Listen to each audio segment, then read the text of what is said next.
gazing at my saber beam, longingly, wanting a release.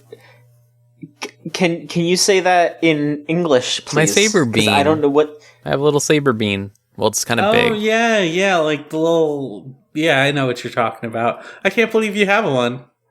Yeah, Robin got me one. It's big. I have Rory the Lion on top of it. Ooh. Oh, those like plushies. That's yeah, right. they're like right. yeah, but I have a Okay. giant one, kind of. Ooh. It's on top of my computer. Well, that's good. That's good. I'm glad. Yeah. Hi, folks, and welcome to another episode of the Video Game Choo Choo podcast. It's me, John, your favorite. Hopefully. I don't know. I like to think that I could be. With me this week is Rose. Hi, I'm here this week with my saber beam. You want to know something fucked up? What? What? Rose is my favorite. Okay.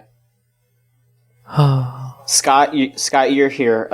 We can, how about we do a tally at the end of the podcast? Everyone listening sends in who their favorite was this week. Yeah, and then at the end of the show, we'll count them. Yep. And then whoever's left, whoever gets last place, dies. Oh, Yep. cool! Finally, We have new video feature. The brutal murder of John Machonsky. That's what it'll be. Scott, you don't have to worry about the stream this week. Oh, good. Thank you. we have what we're gonna do. Yeah. I'll just download more nude mods. Yeah, just like superimpose a sexy fox woman over my decaying corpse. I'm really upset that I had to download those, not because it sucks, because it does suck, but I had to download them in order to get that fox model, and then the model didn't even look right. No, I'm with you on this. Whenever I play Fallout New Vegas, I use this Android mod. Mm-hmm. And then for some reason, the Android mod is always in a mod pack with a bunch of other stuff, and it comes with fucking sex mods where it's the animations and stuff, and I'm like, this sucks. Get this out of here. And it's incomplete sex mods too, so it's sometimes you'll talk and then it'll glitch, and then you'll just see a detached penis floating by, and it's this is the worst thing I've ever seen. Oh god. What mod should we download next? We already got all of them. I'm really upset that it didn't occur to me after I downloaded the moon override image, which we just turned into the what is it called? The Sharingan Eye. I didn't look up while I was playing Fallout 4 to check the moon out. Well, it's fucked up. What even do they do with Fallout 4 anymore? Yeah. I just want to make sure that everyone has the correct Naruto powers. I'm also really upset that the Naruto eye pack I downloaded didn't work with the furry mod. Did it have the Bakugan? Byakugan? Probably. It had a lot of Naruto eyes. Did it have the Rinnegan? Probably. Listen, if it's an eye in Naruto, I bet I have it. Okay. Well, that's something. Video games are fucked up, y'all. Yeah. Some might say you can do too many things with a video game these days, and frankly, that's disgusting.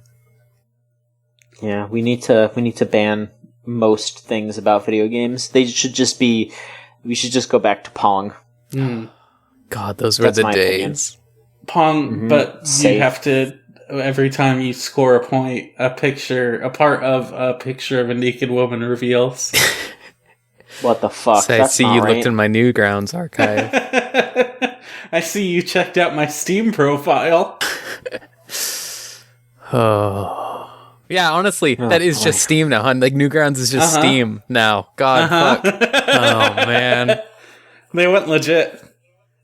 At least they're getting comped. I mean, they're not even, putting in as much effort as people on Newgrounds did. You know what? I was watching an LP of that The Room game, and it's nothing that's on Steam these days has as much effort as this stupid fucking Flash game.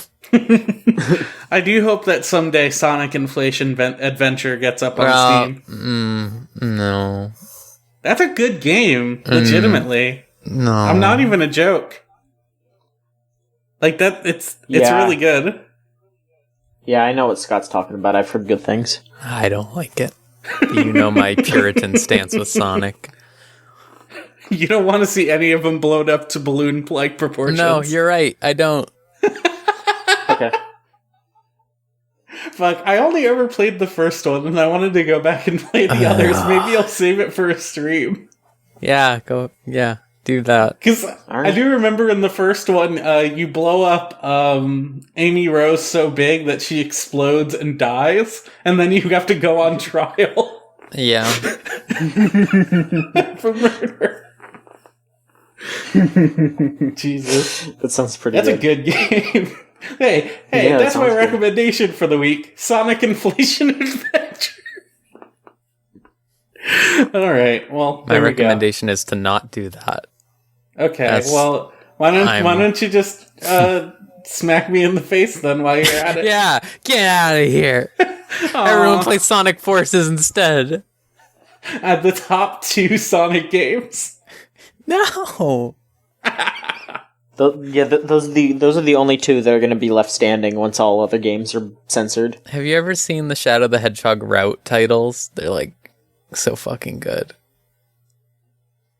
I mean, I think I've only seen the ones where they replace some of the words with toilet. So I don't know. No, like in the like Shadow the Hedgehog the game, there's like every single like moral choice you make has like a different route, and every level has a different title, and it's just the stupidest bullshit ever. It's like a savior in black, or like the world's annihilation part 2.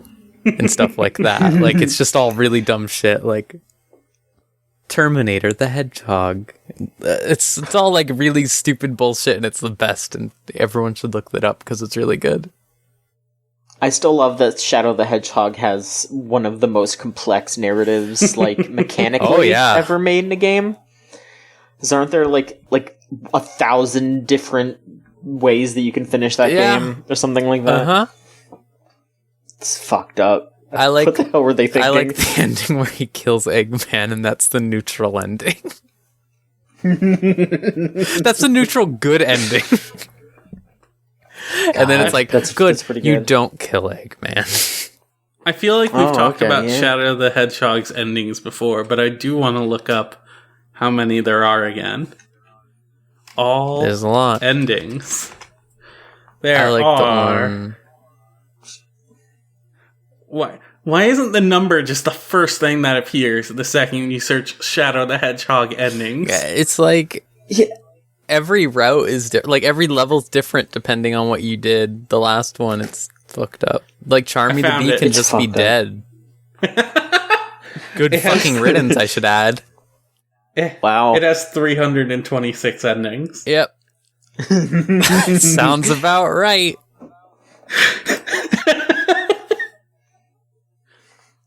Holy hell. I like the ones where the alien lies to him and says he's a robot. That's pretty funny to me.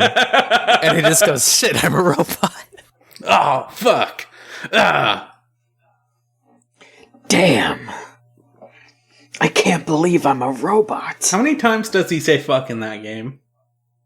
None.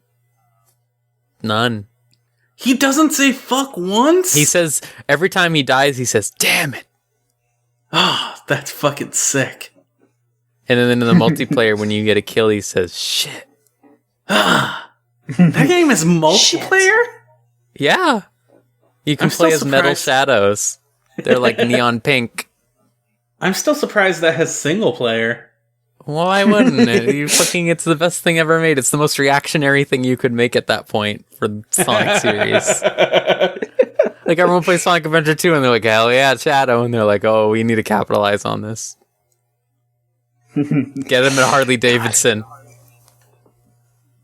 And a Glock.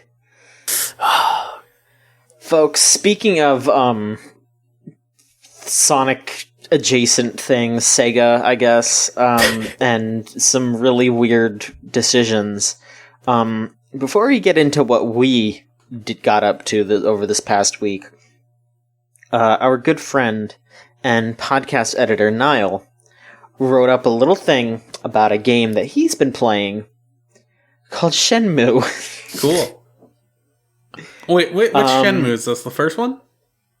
The first, yes. He's been playing that recently. The remaster. The HD remaster, correct? Yeah, he played all the way through Shenmue 1. Okay. He has said that he actively doesn't want to play Shenmue 2, but he will. So let me. It's better at least. Let me read what he wrote down for me to read on the podcast because he couldn't make it for this episode. So I will fill in. Normally when games gain cult status, I can kind of look at it and see why people would love it, even if I personally think the game is dog shit. But Shenmue's different. Yeah, it looks good for a game that's 20 years old, but I can honestly say, hand on heart, that I don't remember ever having a worse time with a video game. It plays like shit, the writing is garbage, the music is awful, the voice acting sounds like it was recorded in the 1920s. It sucks. Tom is a problem. I don't remember who Tom is. Is he the guy that says that he was once Chinese? Because that's like the weird character that I remember. Yeah, very problematic. People who like Shenmue sit there flapping their gums about how it had ideas that nobody had done before or since, and I'm just like, hey jerk, maybe there's a reason they haven't done these terrible ideas again. I swear that I am not making this up, but I seriously had a conversation in-game at one point that went something like this. Ryo, hello, I'm trying to find warehouse number 8. NPC, oh, Ryo, have you seen Nozomi? Ryo, Nozomi? NPC, she's at the flower shop. Ryo, I'm looking for warehouse number 8. NPC, oh, Ryo, have you seen Nozomi? Ryo, bye. NPC, bye, Ryo. Hey, Yuzu Suzuki, how's your video game that sucks? That's just natural conversation to me. Alright, listen, here's what's good about Shenmue. It made Yakuza. Mm-hmm. Damn. Yeah. There you go. That's redeemed. The hammer is down. Yeah, that is absolutely true. If Shenmue didn't happen, then we wouldn't have. And I'm not saying this as a joke. I'm saying this completely without hyperbole. One of the best game series of all time. Nope. So you know what? That's fine. It's not a good game. I'd say it's like. I would say it's just a bar above the David Cage games, because at least it's mostly not racist. Mostly. So there's a lot of weird stuff towards Chinese people in that game. But yeah, just a little, like not even a rung, I would say. It's just above the David Cage games, I think. Mm-hmm. Okay. Storytelling classics. Oh. Classics a video game. Yeah. Yeah, classics a game. So, Scott, how about we talk to you real quick? Why? 'Cause, I have one thing. And you can talk about that one thing. You're gonna do me dirty like this? How is it dirty? We just want you to share your opinions. Both of you have so many things to talk about. I have the one thing, and you're just gonna. Well, how are we gonna do it? Like, what are we gonna do? I don't know. What is it? You can participate in the rest of the show. What are you doing? Come on, Scott. We love you. Get in here. Come on. Tell us talk some shit. Come on. Okay. Look. We're talking a bunch of shit right now, so you can talk some shit too. Well, I don't necessarily want to talk shit. It's more like It's more like concern. Okay. So, CD Projekt Red. Project? I don't know which one it is. It's Project. Project. You sure? Yep. I've heard it pronounced both ways. Some people are fools. Yeah, that's true. A lot of people are fools. CD Projekt Red showed off a very similar vertical slice of the gameplay they showed off earlier this year at E3. And I just want to say, or of Cyberpunk 2077. And I just want to say, up front, I think this game looks cool as hell, and I'm super, super excited to play it. And I also feel like, based off what they've shown, that it has some serious tone problems. I mean, it's still early in development. Well, maybe not early, but it's like, they've gone out of their way to say that stuff is still in development, so things can change. But usually, I think at this point, like, writing and voice acting are pretty, maybe a little set in stone. That's not saying it can't change, but I don't know if they feel incentivized to do that. I think my biggest problem with a lot of the writing around Cyberpunk, at least in what they've shown, is that it kind of drives me wild that in a world where transhumanism is the norm, people are throwing around gendered slurs like left and right. And that comes off so weird, like in a cyberpunk future. I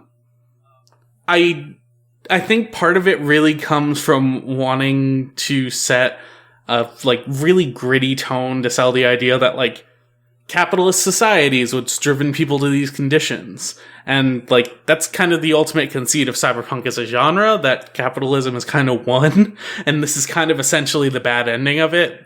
And people are just kind of surviving in that. But the interactions that they've shown with people have been like very like bad. Like not it doesn't seem like there are a lot of redeemable people just hanging out, and that there's not a lot of humanity there.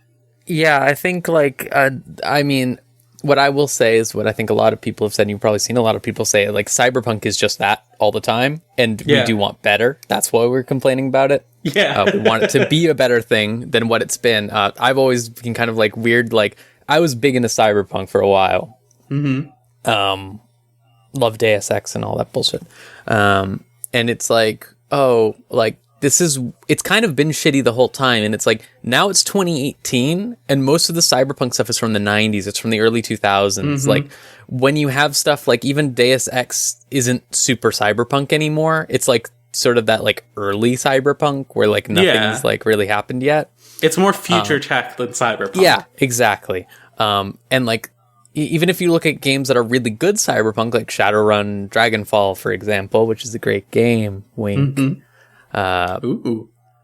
They still use stuff like gender slurs and stuff like that, and it's like really weird because it's like, hey, this is like, it feels like you're just sort of going off of the base idea of what the future would have been like in the 80s, the 90s, and stuff like that, what people imagined like the current day transposed into a modern futuristic setting or something like that would be back then, and not what it would be like to transpose, say, today's current situation into that sort of setting. Because I feel like when you're writing something, you're always going to end up writing what you know, which is the time around you, the contemporary stuff.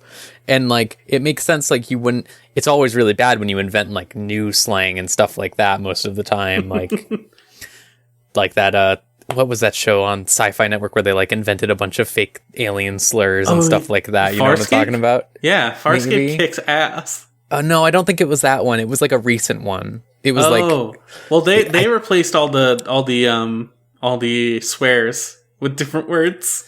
Yeah, it was like a recent one where they were like making like racial slurs though, and it was like, I was like, oh, that's boy. bad. Yeah, no, exactly. So like, it's like, I don't expect that, but it's like, why can't it be like a more modern look at it? Like, I'm glad to see that they've said stuff like, hey, we're looking at non-binary gender identities, or like trans people, or we're looking at like gays and stuff like that. And it's like, it's just so weird because I feel like a lot of people look at The Witcher, for example, and they go, well, The Witcher was like really progressive about all the stuff in an old setting. Like, you look at Geralt being very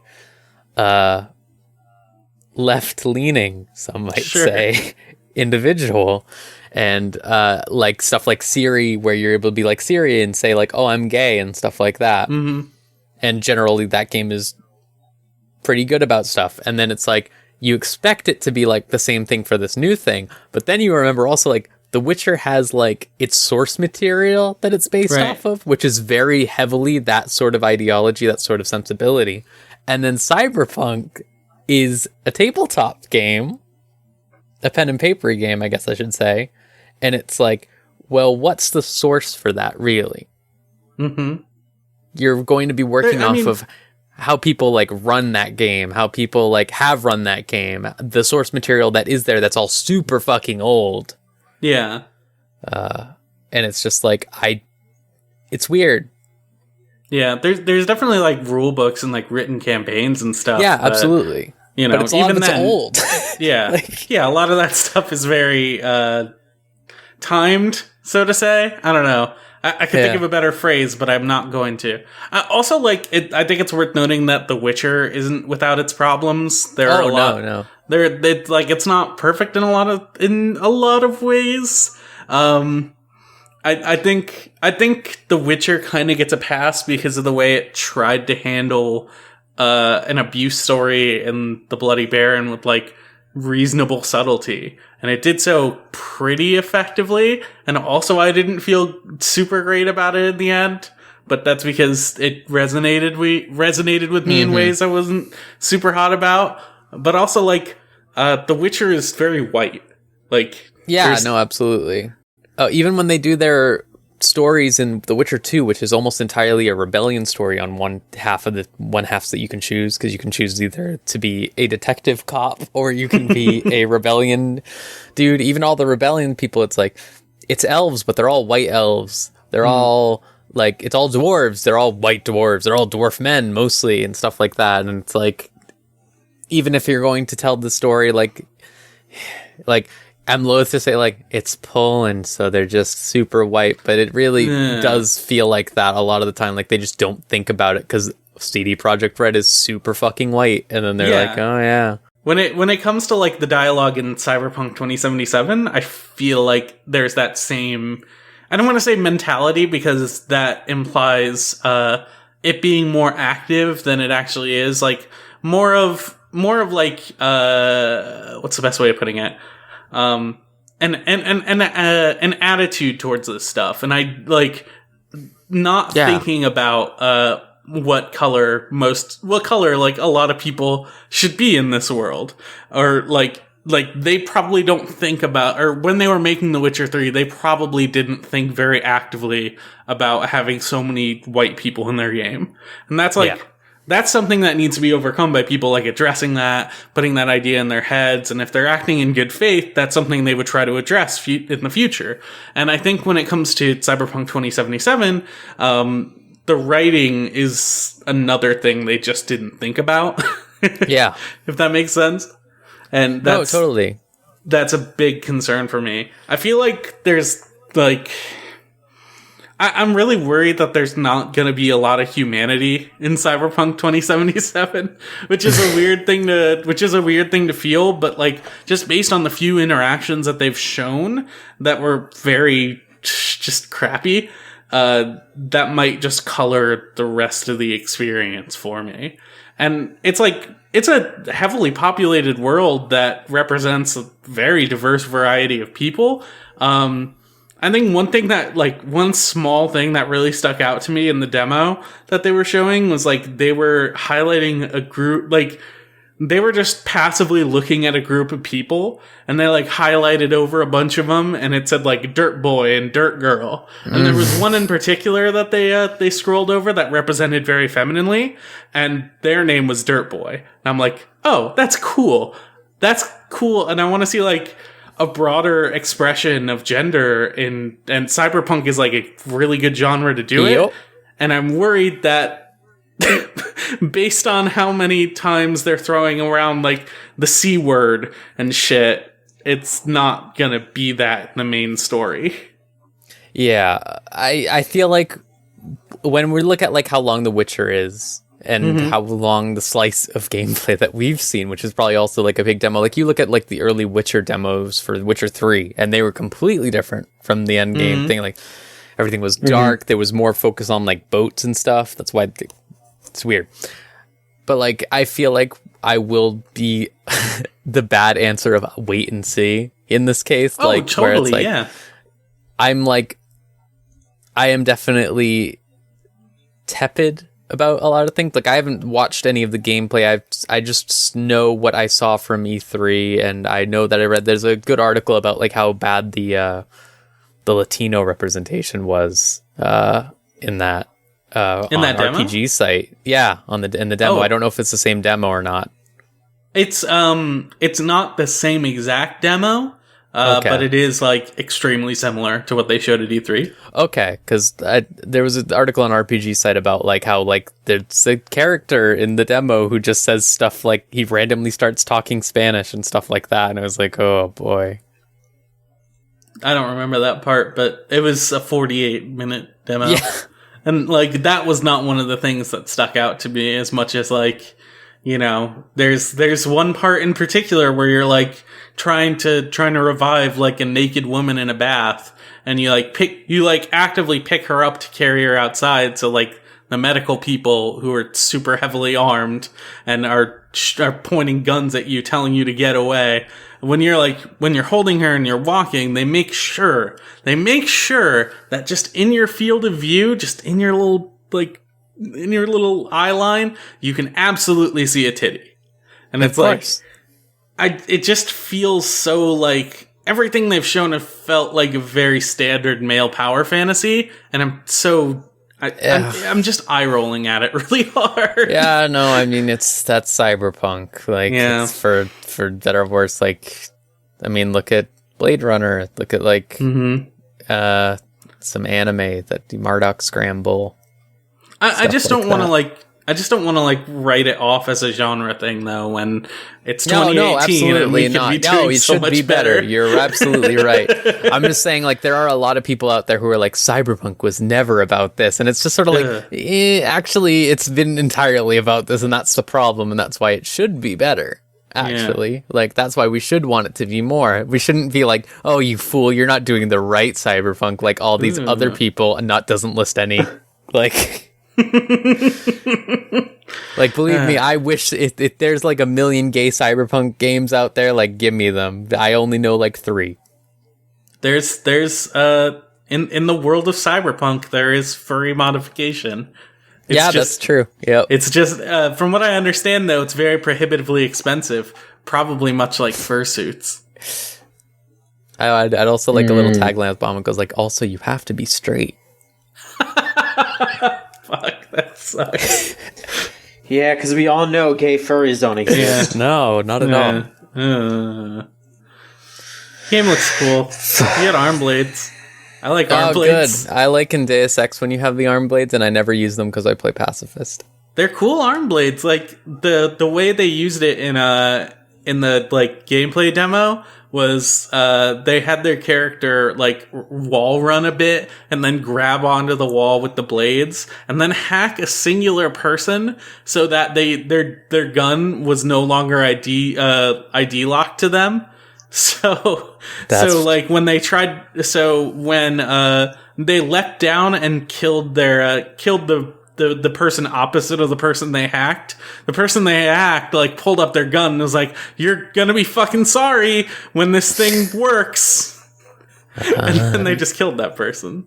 But it's like it feels like the kind of thing where like they're implementing these kind of things with more ideas in mind than simply kill everything, even though the combat does legitimately look really cool. Cool. I want to hack people. Yeah. They talked about how you could get through that mission they were playing, not like completely non-violently. Good. Even though like one of the parts they pass non-violently, they had to pull out a gun in order to intimidate someone, and that's one of the not violently. But like they were rude, so. Oh yeah. Yeah, they were very rude. There's a lot of cool like very little things in that demo. Like when like during dialogue, there's very often a one button that's like under all the other ones that just says pull out gun. So you can just like pull it out whenever. And that's kind of neat. There's another part that I thought was really cool in a way that really like characterized that did a lot for like world building.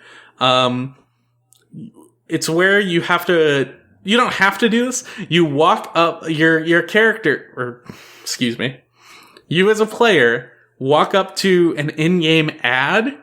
You look at the ad for a bit, and then a waypoint pops up to the nearest vending machine for like the soda that was being advertised to you.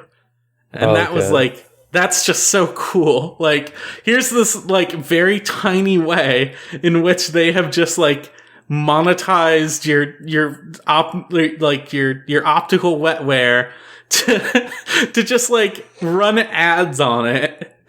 It's the most, like, modern capitalist thing. I think it's, like, I think as a, like, way of world building, it's honestly very cool. Yeah, even though it is, like, sad, but it's sad in a way that works. I'm excited to see where that game goes, and I hope that it is not bad. Me too. I really don't want this game to be bad, y'all. Yeah, no, I want good cyberpunk things. God, fuck. Like, I really do recommend, like, the only cyberpunk things that have been around recently is, like, the Deus Ex games. You know, I'm sort of a, like, oh, yeah, they're fine. You should play them. They're fun. Yeah. Mm-hmm. But, like, they're not really cyberpunk, like you said, the very future core type thing. And it's, like, there's, like, all I can think of, like, Valhalla's really good. You know that if you watch this fucking website. Yeah. And then Shadowrun, both of those games, very good and fun. I think they have a really good way of doing what you said of, like, different ways to do things. Like, you can play through the whole game as a decker and, like, hack everything and have drones and stuff that you just use to open doors and stuff like that. And you can hack into your friends and find out about their trauma and stuff like that. And it's like, there's a lot of really cool stuff in games like that. And I'm interested to see how a actually high budget game handles that stuff. A high budget game from a company that's known to not necessarily be super duper safe with their gameplay and stuff like that, a la Deus Ex, which is one of the safest games you could ever imagine. I feel like human, like, this is just a tangent, but I feel like I'm about to say the first one, but it's not the first Deus the third Ex one. game. The third one, Human Revolution. Yes, that's the one. I feel like Human Revolution wasn't, like, as safe as much as it was, like, optimized. No. Like, especially at the time. Yeah, it still did a lot of really wild things, but it was really well polished. Like, the idea of going into cover and then that switching to third person is such a cool feature, and I wish more games did that. I know. Not even this game doesn't even do it, and it feels like it would be perfect for it. I do almost say that how good Human Revolution is, in my eyes, makes Mankind Divided a little more disappointing. Especially since Mankind Divided has that whole Halo 2 thing where they're like, gotta finish the fight. Yeah, you gotta finish the third one. It's like, okay, so the game just doesn't have an ending? Gotcha. Yeah, you're gonna kill the Illuminati real good. Yeah, the Illuminati were all there at the end. They were super blatant about it, and that was pretty funny. They had the dude from Deus Ex 1. He was there, and he was like, hi, I'm here. And everyone's like, holy shit, it's you. And he was like, huh? Huh? JC, a bomb. And then you play... Actually, you know what was cool is that stupid, like, microtransaction mode they had in that game. Thinking about this. That was good cyberpunk, where you play as a hacker, and you're just, like, hacking into people's, like, things and, like, doing favors for other hackers so that they'll hack into government files for you so you can find out, like, what happened to this lady's daughter and stuff like that. Like, that's cool. That's really cool, and that's the stuff. Cyberpunk's cool, dude. Yeah, I feel like after this game, because it's going to be an RPG shooter that is very high budget, that's very well, I don't know how well polished it's going to be, but it seems like it's got chops. I feel like this is going to be a game a lot of people are going to play regardless, and it's probably going to bring, like, maybe a new wave of people going, Cyberpunk, we should look at that. Let's check this genre out real quick. I'm shocked that it hasn't happened already, if I'm being honest with you, given the current status of society. I think when it comes to Cyberpunk, a lot of people just don't really get it. And you don't say.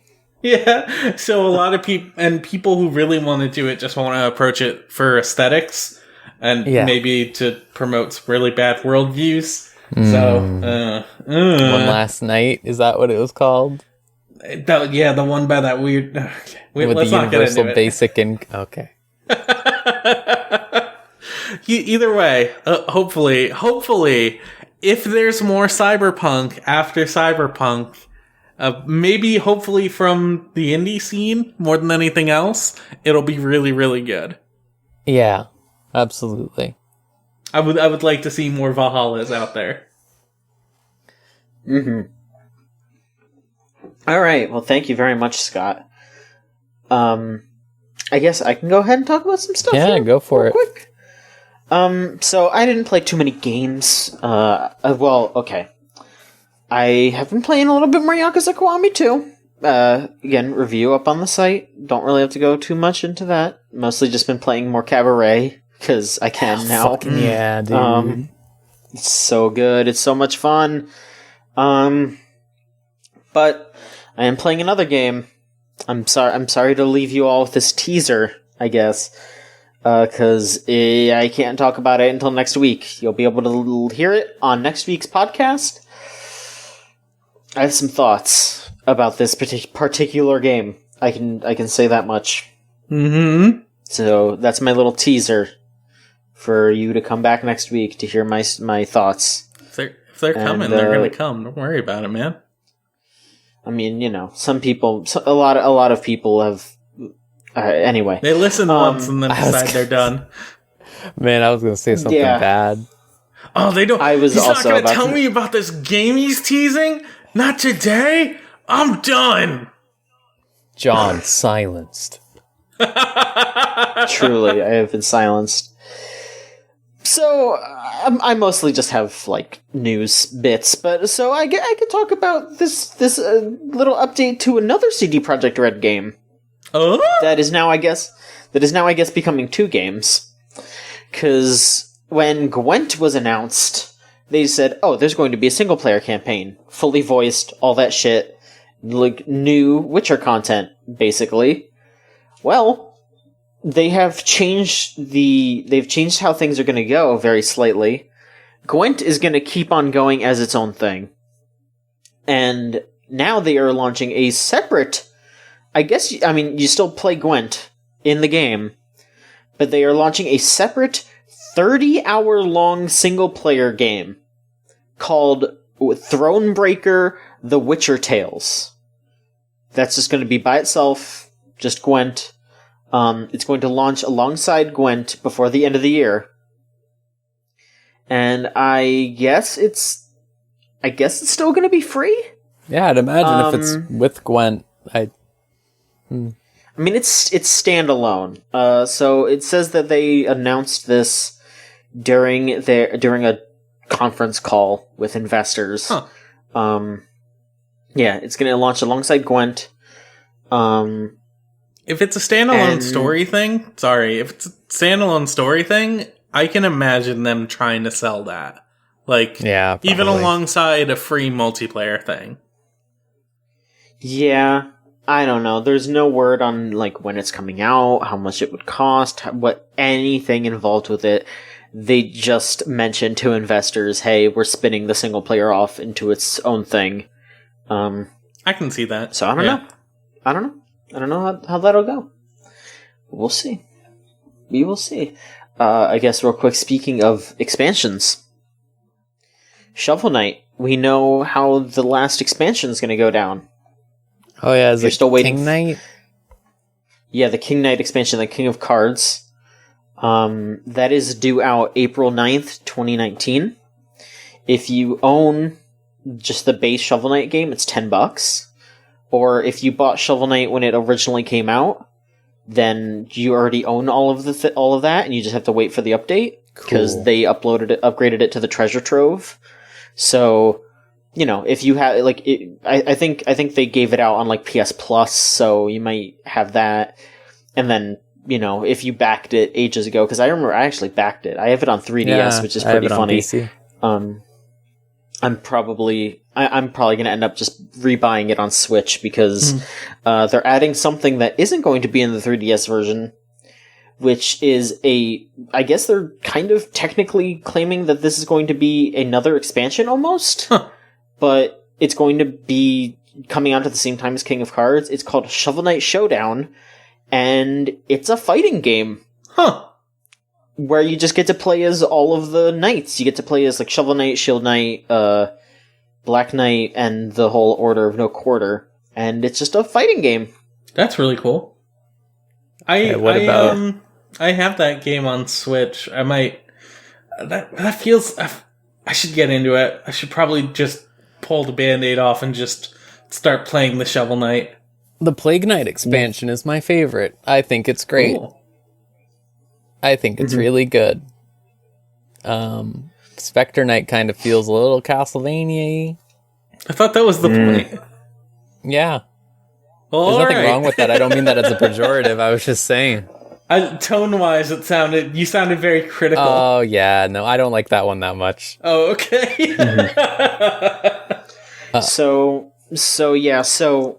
they are going to be upgrading pretty much every old version of Shovel Knight to, like, every single version you can play King of Cards on, but the fighting game Shovel Knight Showdown is only for PC and consoles. So no Vita, no 3DS.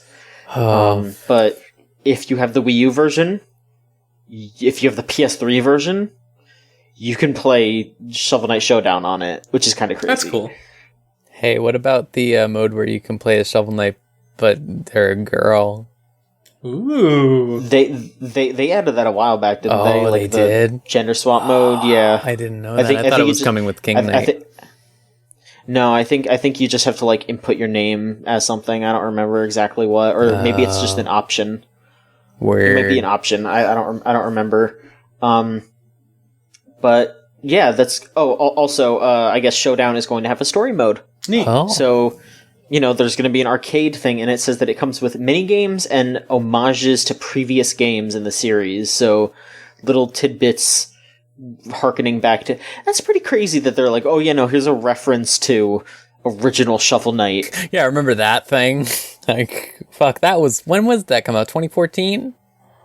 Yeah, by the time this comes out, they're going to have been updating Shovel Knight for 5 years. God. That's crazy. Just working on one game for 5 years. Square Enix way.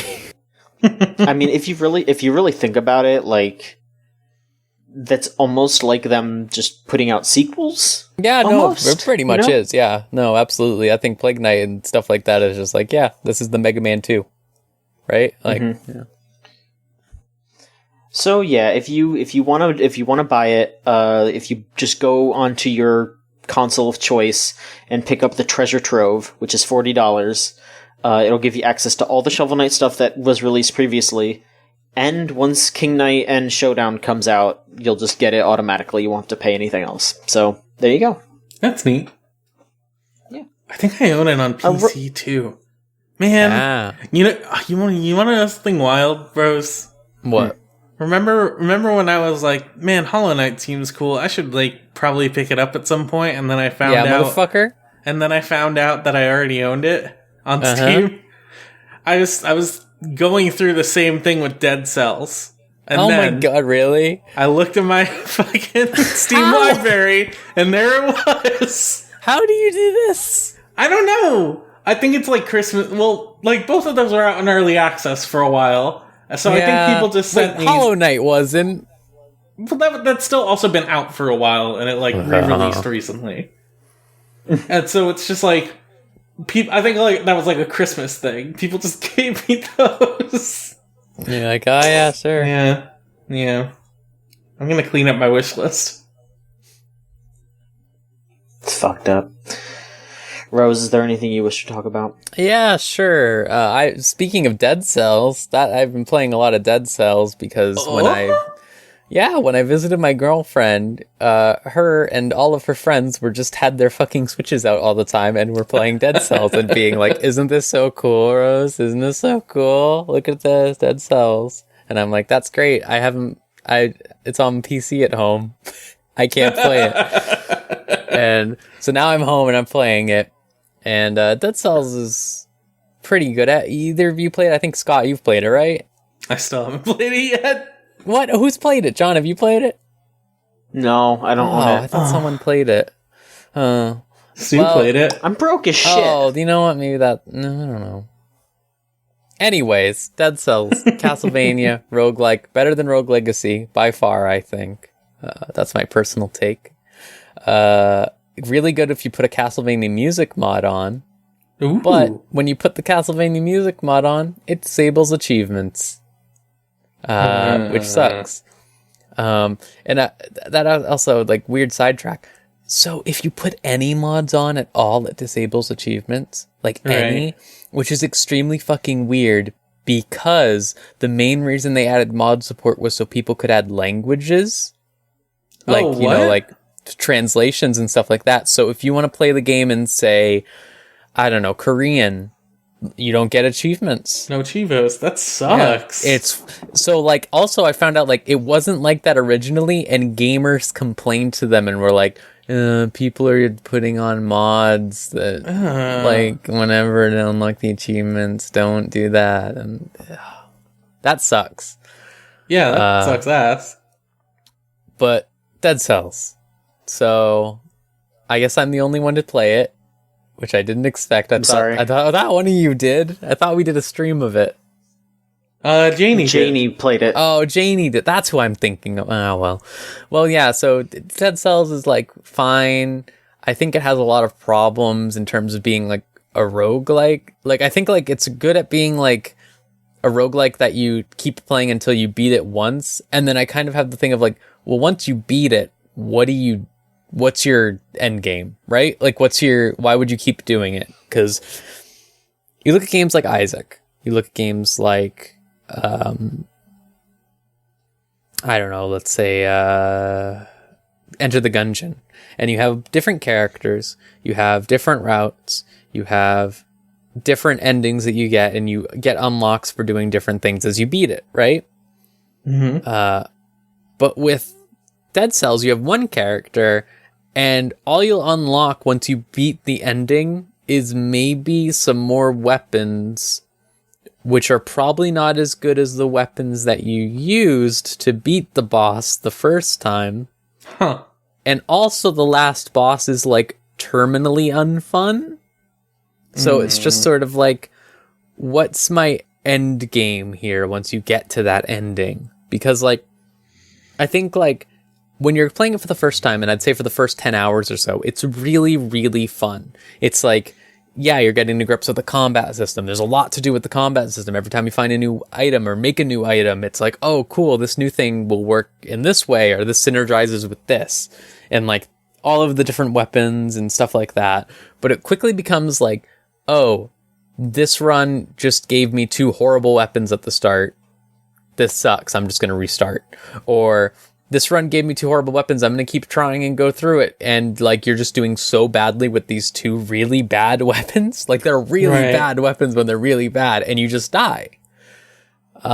Which is especially bad if you end up getting fucked with, like, oh, I didn't get any good drops along the way to, like, say, the 3rd level, and the 3rd level increases the difficulty. And then it's like, well, the difficulty's up now, but I haven't gotten stronger. And then that way it feels a lot more artificial, which is disappointing because the combat system is really deep. And, like, it feels like you think about it and you plan out, like, using all of your moves and all of your items and stuff in, like, a really interesting way. But then it's like, okay, but I'm using all of them in this interesting way, but I just don't have the damage just because of how my drops have been, how this has been, which is, like, a really weird thing to do, I think, because, like, the thing with, say, a character action game, which are often the most combat-focused video games I can think of, other than fighting games, is, like, you're not going to be improving stats. You're going to be unlocking moves. You're going to be unlocking different things that will make the situations more easy to deal with, make them more fun to deal with, even. Like, and in a character action game, that's all you're getting. You're unlocking that to make things more fun. In Dead Cells, you're unlocking things to make things more fun, but that won't even necessarily work in your favor sometimes because you're just not doing enough damage. You're just not doing enough damage because you don't have the right items, you didn't find enough scrolls along the way or something like that. And it's just like, that's when it becomes unfun, because it feels like it's not on you. It's not your fault that you're like doing so badly, or that you're not having a fun time. It feels like it's just like, well, this is just how the game is. Yeah. And that's kind of disappointing.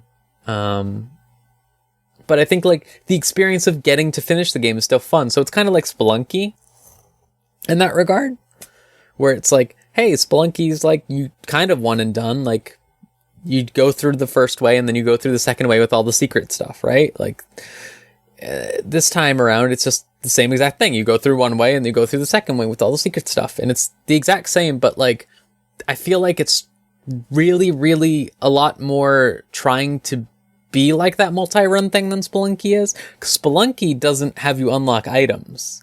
Spelunky doesn't have you like unlock new perks and stuff like that. Right. You're not unlocking like new traversal methods or anything like that. It's all there from the beginning and you're just sort of using it, which I think works for that type of game. But with this type of game, it's just sort of like, well, I got it all and now I'm going to keep getting it. Why do I keep getting it? Like there's I don't think there's enough of a carrot on the stick, right? Yeah. Like, I completely get what you're saying. Right now it's just sort of like, okay, I got to the end of the stick. That's it.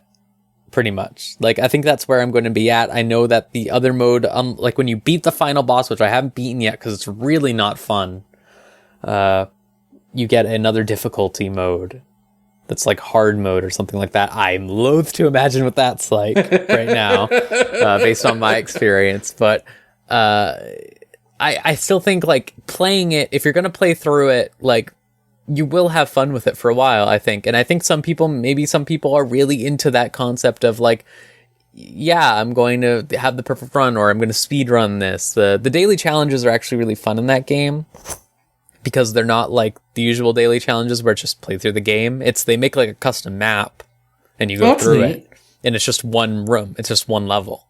And you just try to go through it fast. Yeah, it's cool. And like also like they added stuff to that mode to make it so that it goes super fast. Like, you don't have to do stat selection. You just pick up a scroll and it increases all your stats and stuff like that. Like, that's a good mode, and that's probably where I've had the most fun recently.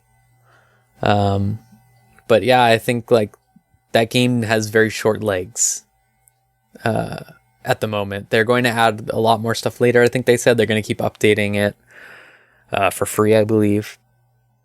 But I think it is definitely worth the price it is right now. I think you'll have that amount of money worth of fun in it. It's just like, don't expect like a crazy new thing. If you're the type of person who really liked grinding out, say 100% in Isaac, I don't think this will do it for you. I don't think that there's enough like variety. Like, going through every level's the same every single time. You can go different paths. You can, but ultimately, there's not that much difference. And a lot of it is the same enemies for the most part. And one of the ways that you will go is just always going to be harder. And not even for like a better reward or anything. Just, it's going to be harder. So it's just sort of like, well, why would I pick that way when I can just go the easy, fast way? Right. And it feels like a weird game right now. But I like I said, I still think that it's enjoyable. I still think if you like Castlevania games, download the Castlevania music mod and give up on achievements like me, because it just works really well with it. Yeah, that's Dead Cells. I too have given up on achievements. I haven't overall. I really like achievements. Yeah, I guess they're fine. I used to, with the Xbox 360, let me tell you. That was the time. About it. That was the time. I've been there. I've gone on that ride with you.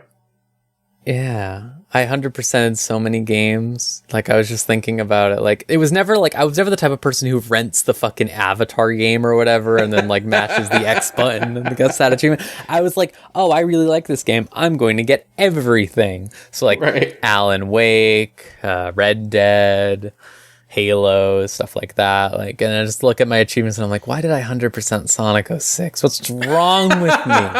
And then it's just why. Like, oh, you know why. It was the best game ever made. You're right. All right. Yeah, that's Dead Cells. It's my favorite roguelike. It really is kind of a roguelike because of how often you die and then have to start all over again because of fucking level. You never know which game-breaking glitches you're gonna get. Thank you, Rose. Yeah, no problem. Thank you for your insight into Dead Cells. Yeah. Here, I'll do some more news. How about right. that? So Capcom's on a bit of a roll lately. Oh, hell yeah, they are.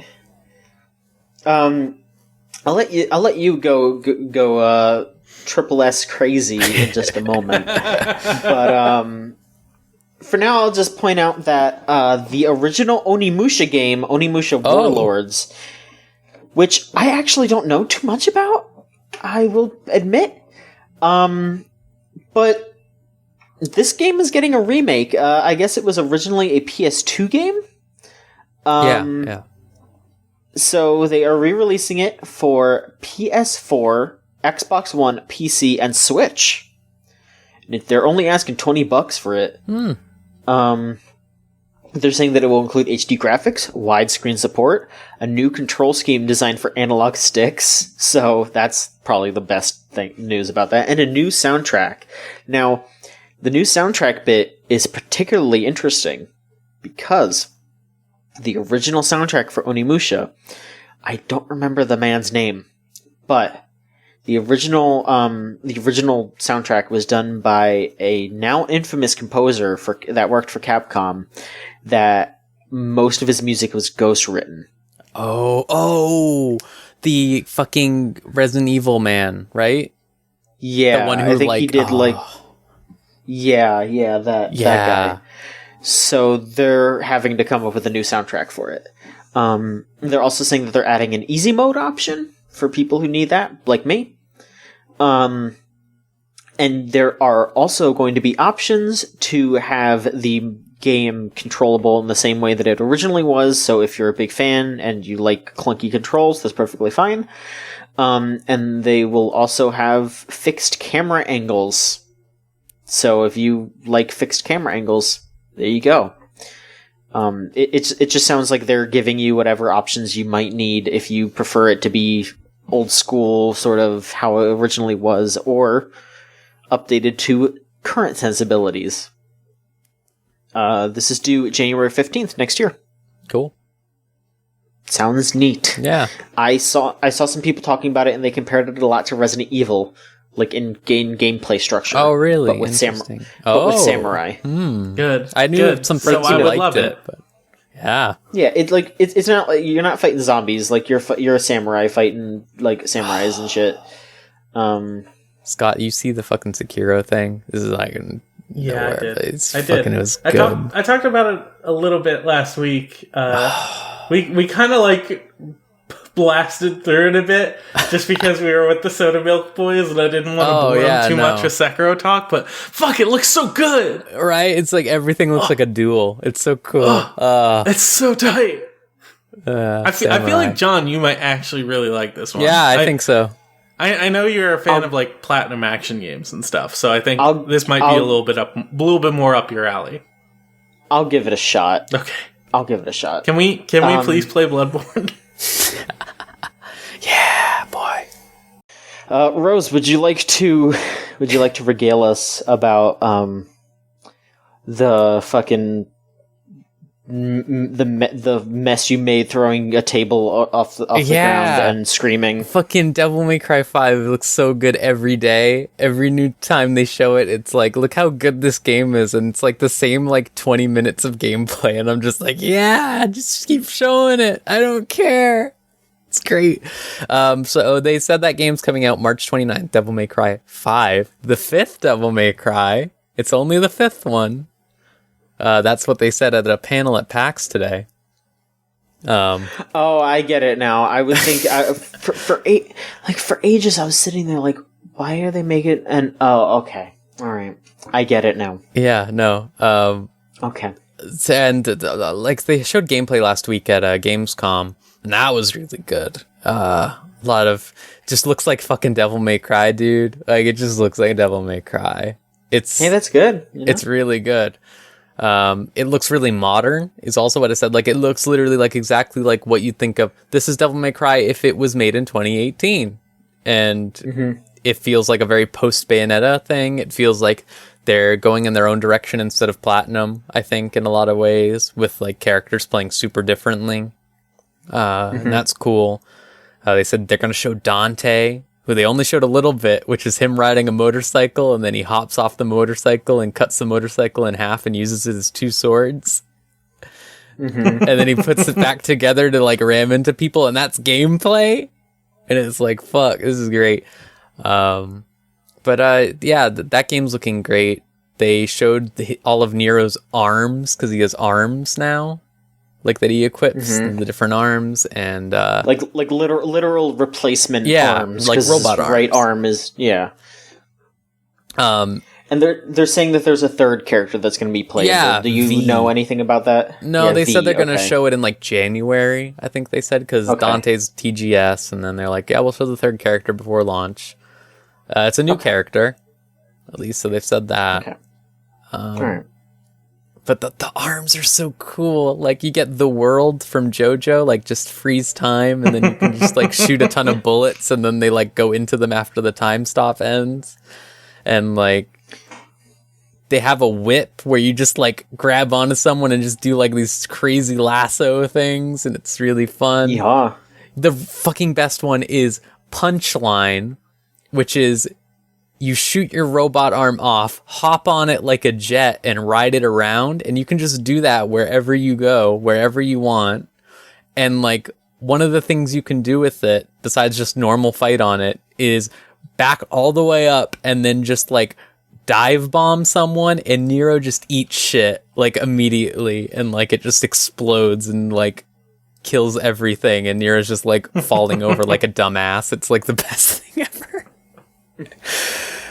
There's some other arms. I don't know. It's fucking Devil May Cry 5 looks so good. I spent an inordinate amount of time just now trying to find the picture of, like, the Russian streamer, like, saluting the ending of MGS3, and I was going to say that's you for Devil May Cry. That's me with Devil May Cry. That's me at the end of Devil May Cry 1 when he says, "Devils never cry." And I go, I'm really upset because I found the video, but not just the screenshots. You're going to have to make your own screenshots, I guess. Yes. What was the Don't be lazy. Come on. I don't wanna. I should replay Devil May Cry 3. Let's do it. That's what I should do. Yeah. The PC version doesn't work because they fucked up the audio encoding. No. And it makes, every time, like, a song plays, it just makes the frame rate drop by 20. I'm not even making this up. Is there, like, so, like, a mod there's fix mods for it or something? Yes, okay, there good. is, but they're, like, super convoluted and complicated, and I'm like, I don't want to deal with this. No, you have to. You have to. Yeah, I know.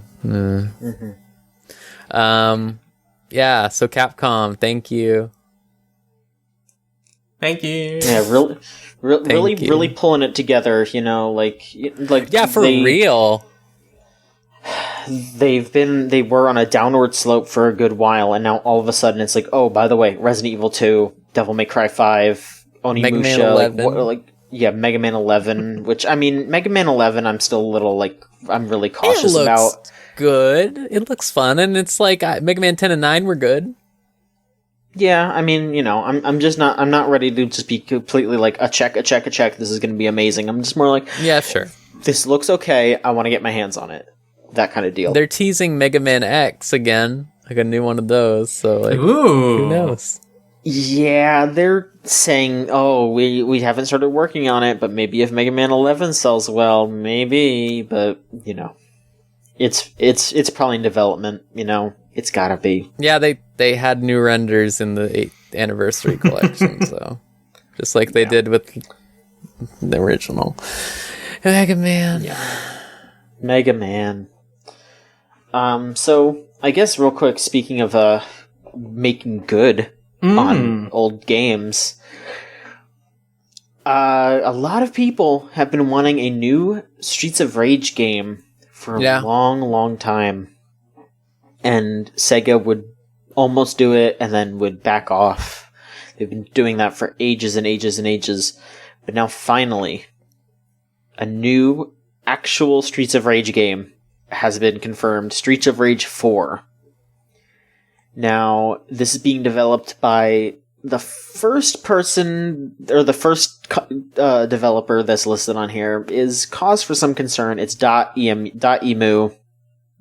Some people were like, .emu can do some pretty, like, slapdash things, but the other people that are working on it, Sega just kind of has their blessing on this. So Sega's, I don't think Sega's actually working on it, but is Lizard Cube, who are the developers of the Wonder Boy remake, Dragon's Trap, that came out. That was amazing. And Guard Crush Games, who made Streets of Fury, which was a pretty well-received beat-em-up that came out in 2015. Man, John, all I can think of is that fucking Streets of Rage style game that has the Nostalgia Critic in it. That's all I can think of right now. Yeah, I don't remember what that game is called, but it was like Streets of Fire or something. Yeah, I don't know. It was really fucking funny. If that was actually oh my god, no, it actually is Streets of Fury. Yes, that's fuck. Yeah, that game, like I said, that game came out in 2015. They just added the Nostalgia Critic like a week ago.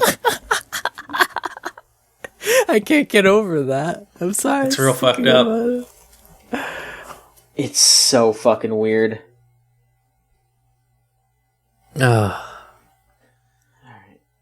yeah, that's basically it. There's no information on when it's coming out, what platforms it's coming out on, and also they have not gotten any confirmation on the original composer, Yuzo Koshiro, to be working on it, which a lot of people are pretty upset about, rightfully so, because a big part of the reason why Streets of the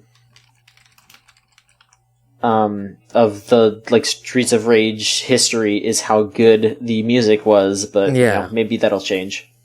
Graphics are amazing, though. It looks just like Wonder Boy, so it looks very good. See, I was like, in my head, I was just like, yeah, the graphics look really good because it was live action, John. The fucking Nostalgia Critic was right there. I know, I tried. I'm sure it looks great. Yeah, the Dragon Boy is really cute. I especially like the way they did that. Like, you could play it in, 16-bit or something, right? Is that something they did? Yeah, I mean... Well, because it was a straight remake, pixel to pixel remake, so you could just switch in between. You could the way that they had it was a slider, so you could literally have half the screen be the new graphics and the other half be the original graphics, and it worked perfectly. They should do that for Streets of Rage. Mm-hmm. That'd be sick. I mean, that would probably be a lot more difficult because they would have to basically also make Streets of Rage 4 in pixel, but, Good. We'll see how it goes. I want to torture them. Be nice. Be nice, Rose. I know, sorry. Rose, is there anything else you wanted to go over before we went to questions? So the main thing besides Dead Cells I've been playing is the new WoW expansion, which is the 7th fucking one, I think, or 8th. One of those. Fuck me. Anyways, I was optimistic slightly about this expansion because it is after the last expansion, which was really good and fun. And this one is pretty good and fun to level, but man, it's really apparent how bad Blizzard's writing is.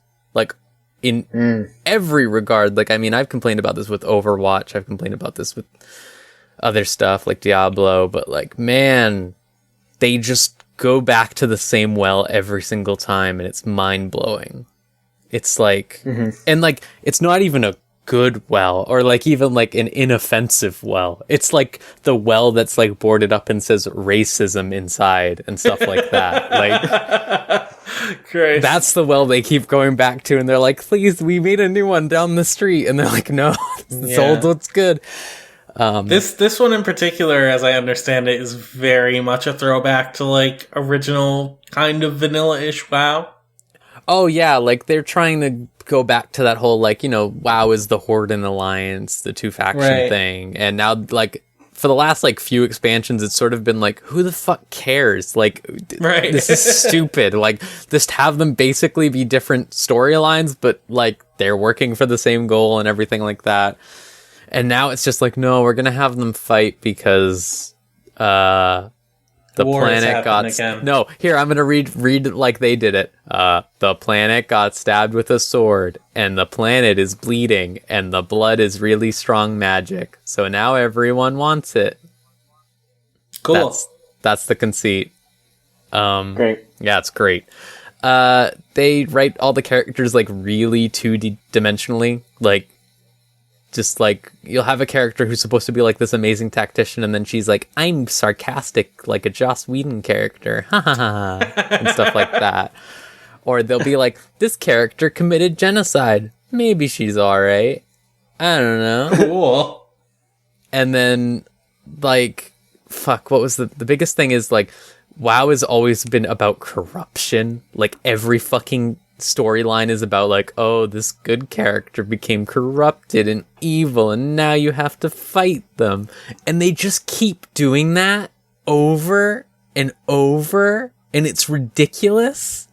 Like, it's become a joke, like, just everything's gonna be corrupted, and like this time it's so fucking bad, but then like they don't even use the corruption in places where it would be better, where it's like so the northern part of the troll continent, which I don't even want to get into the troll continent in general, but trolls in Warcraft speak with Jamaican accents. You decide where that goes. Cool. Yeah. They just say things when you click on them, like stay away from the voodoo and stuff like that. Cool. So the northern tip of the continent is like, hey, this is where all the blood trolls are. And I was like, oh boy. And they were like, yeah, go fight the blood trolls who are just attacking us for no reason. And like, in most games, say a Final Fantasy, they would go, well, the blood trolls are evil, but they have their reasons for being evil, right? They have like they don't like the state or something like that. They don't like the religion, they don't like, etc., etc. Something like that. That would be common in a role-playing game, right? It's sure. Like, no, they're savages. They're just the savages who live in their bone huts, and they paint their skin white, and they kill people for fun and eat the corpses because it's funny, and they don't speak coherent English or whatever. And it's like, fucking, like, are you serious, Blizzard? Like, fuck. I'm really mad about it, because it's just like, you look at a game in you want to talk about like Cyberpunk, you want to talk about wanting games to be better, you expecting games to be better because it's being fucking 2018, and then Blizzard's out there in their big release being like, look at the evil savages who are black coated, this is great. It's it's just, that world is just so, it's so rich, and it's all been figured out. Like, they don't have to change anything. Like, you're right, they don't have to change anything. Like, yeah, fucking, like the last, like, they'll never address any of how racist WoW is, like, ever, and it's really bad because it's like, you look at the Tauren who are Native Americans and stuff like that, and it's like, oh, I hate this. And then you look at like they added new Taurens, and they're mildly Native American inspired, but they have different lore, and it's like, okay, cool. Well, at least you went for different art, so it doesn't look racist, mostly, I guess. And then it's like, no, now here are the trolls, and they all stand around and go, Zandalar forever, and stuff like that, and fucking all talk like Black Panther characters because that's what you all thought was really cool at the moment when you were making this, and you were like, oh, well, our characters are supposed to be black, so... Good work, y'all. Good work, Blizzard. Can't Thanks. wait for the next Overwatch character who's just a fucking white supremacist. I don't know. Hey everyone, it's me, Naughty Greg. Yeah, like literally. But yeah, they're just disappointing. And everyone's shipping him with Reaper. He doesn't know what he is. I hate.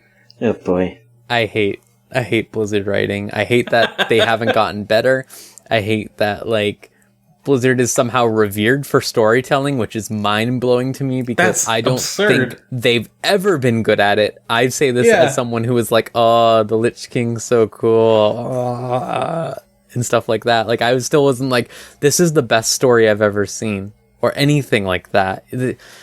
They keep saying they write characters like morally gray and the world is so like dynamic and unique, but they just have the characters like all of a sudden start twirling a mustache and go like, I think I'm going to recite from the Hitler book and stuff like that.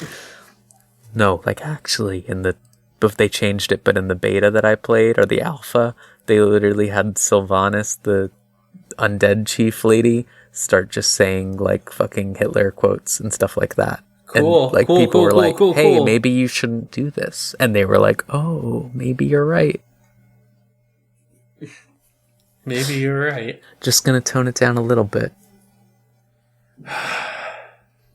It's 2018. There's plenty of articles I've retweeted about this by, like, friends that I have who have talked about, like, hey, Diablo has a fucking witch doctor and stuff like that. And that's, like, ugh. So much more. So many bad things. Stop encouraging them. Mm-hmm. Okay. Absolutely. That's all I've said about WoW. I'll have more to say later. I'm playing very slowly. But I still think like the leveling experience is fun. It's just hard to not notice like how bad all that shit is. Like it's really kind of like a downer. Like it's like, yeah. Like Legion, the last expansion, was at least fun because you had like quirky characters that were like funny and stuff like that, or like a fun quest chain and stuff like that. And then it's like the fun quest chain will take you to the racist town and stuff like that, or like racist town. It's just, it sucks. Like you can't be expected to like, am I going to have like a nice fun time, or is this going to be immediately gross? All right, that's my piece. All right, thank you. Thank you for giving me this platform to complain about this. You're fine. Shall we move on to questions? Yes, let's move on to questions. Okay. If you want to send in a question, please send it to videogamechoochoo.tumblr.com/ask or podcast@videogamechoochoo.com. That's the email address. You will sound like these fine folks. Shula sent in 2 questions this week, as he is ought to do. Our first one is Roy still our boy in 2018? I don't think so. You know, I'd say Crom is, right? Because people were going crazy about Crom. Fuck Crom. I know Xander's the one I would choose. Xander's so good. I know you would pick Xander. Listen, I have the cool Brave Cavalry Roy, and that was cool. The Valentine's Day Roy is kind of cute, but I think his pants suck. Yeah, his bow is covered in flowers, so that's cool. Inigo's my boy. Inigo. I love him. I have no opinion about Fire Emblem boys except for like, I know you fucking animal. What the fuck are you talking about? I just assumed you're immediately gonna go, I have an opinion on the Fire Emblem girls, and I was not going to say that. Okay. I'm sorry, John. Don't rake me over the coals like this. Before the pod, we were talking a bit about Hector. I think Hector's all right. Hector's pretty. You know, like Ike is the. I think Ike is. You know, like everyone loves Ike. Ike is the boy. Yeah, like Ike is the boy for starting a fucking revolution at Anime Expo 3 years ago. However long that was. He's just so. I love Ike. The Ike games are great. I wish people could play them, except Nintendo is bastards. Yeah, they're all dead. And Ike is dead too, unfortunately. It's so hard to download them now. I'm glad I downloaded them when I did, because, like, you can't get them. They cost, like, $200. Ugh. Yeah, that's why people were mad about the fucking, like, everyone was saying when they took down Emu Paradise, they were like, yeah, cool, let me go buy Fire Emblem legally then, and it was, like, $200 on eBay used. It's fucked up. It's not good. Let's see here. We have another question from Shulis, who asks, how bad do you think Trunks' first prom went with Vegeta as his dad? Trunks, you're gonna want to go in there, and you're gonna want to make sure you're holding her hips. And if you don't do this, I will kill you. No, see, I was imagining that fucking post that's like the Hawaiian shirt hanging up, and it's like that, and he's like, but it's like a really dumb pink suit, and it's like, Dad, can I wear this to prom? And he's like, no, don't touch. Taking your mother to Chili's tonight. Taking your mother to Chili's tonight. Like, that's his problem. He's like, no, what do I do? I just imagine Vegeta would be incredibly distant and be like, yeah, sure, whatever. Because at that point, he has his... No, listen, at that point, he has his mustache, and everyone's avoiding him because he has his mustache. So. But I think he still wants to be a good father to his budding teenage Trunks. I think Vegeta would be a little distant, but he would also be like excited that Trunks is going out with a girl, because he would be like, yes, another chance to continue the Saiyan bloodline. Like, he'd be really weird about it. He would put like $100 bill in his katana sheath thing that Trunks has or whatever. Like, he doesn't have a katana. He has a normal sword. He has a straight sword. He has a hetero sword. He puts it in his sword sheath, and he's like, he could, use it for something nice. Use it to get Chili's afterwards. Me and Mom will be home by then, so you won't run into us. Like, I feel like Bulma and Vegeta would get into like a big fight the night before, because Bulma would be like, we should probably sit Trunks down and have the talk, and Vegeta would be like, what talk? Yeah. he needs to continue the bloodline as soon as possible. Why would he have to wait? Like, that kind of shit, like they would have a huge fight over that, I think. But yeah, no, I think Vegeta would be a little, he'd be coming in and out, but Bulma would be very stereotypical, just happy mom, like, oh, let me take your picture, let's get a nice picture of you two together. Oh, I'm so excited for you. Here, I bought this for, like, that kind of thing. I think she would just be reveling in it. Absolutely. And I think Trunks would have a great time. I think Trunks is he's a delightful gentleman, and I think he would show his date a wonderful night. Yeah, he'd be a good prom date. Mm-hmm. Absolutely. I think probably the best prom date of the, like, Dragon Ball boys, I would think. Hands down, I think.